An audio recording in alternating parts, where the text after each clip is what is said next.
लोगों को एक सोहर गीत सुनाने जा रही हूँ अपने YouTube चैनल से। अच्छा लगे तो बताना, आप लोग कमेंट में लिखना मेरा सोहर गीत कैसा लगा आप लोगों को।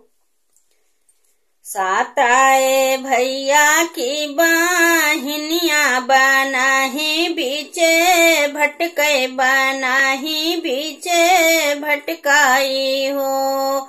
साताई भैया की बाहिनिया बनाही बीचे भटके बनाही बीचे भटकाई हो। मोरी बहिनी बनमह से करे हैं देवत रानी से या रज करे रानी से या रज करे हो। मोरी बहिनी बनमह से करे हैं देवत रानी से या रज करे रानी से या रज करे हो।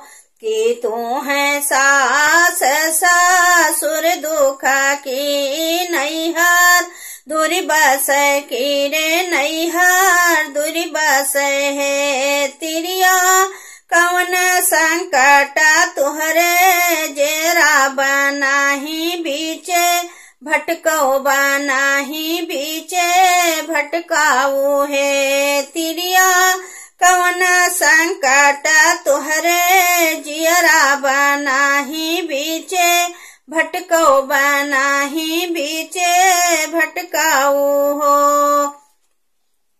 10 बरस बाबा मोरा बिहले तो बारहे गावन दिहले बारहे गावन दिहले हो। 10 बरस पर बाबा मोरा बिहले तो बारहे गावन दिहले बारहे गावन दिहले हो। भगवान बीत गाए ती समूह मरिया लालान नाही जन्मे लालान नाही जन्मे है हो। भगवान बीत गए 30 साल वो मरिया लालान नाही जन्मे लालान नाही जन्मे नी हो।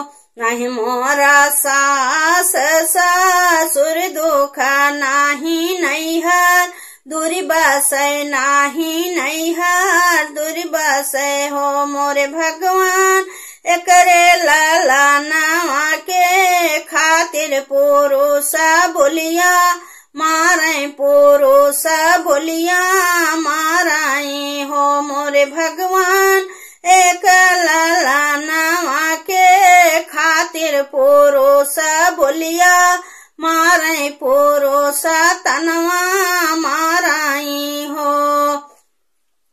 जाहू ना तिरिया घर अपने ताया अपने सा सुर घर अपने सा सुर घर हो। जाहू ना तिरिया घर अपने ताया अपने सा सुर घर अपने सा सुर घर हो। मोर तिरिया आजू के नावाए माहिनवा हो रील तोहरे हुई है ललाना तोहरे हुई हाई हो। मोर तिरिया आजू के नावाए माहिनवा हो रील तोहरे हुई है ललाना तोहरे हुई हाई हो।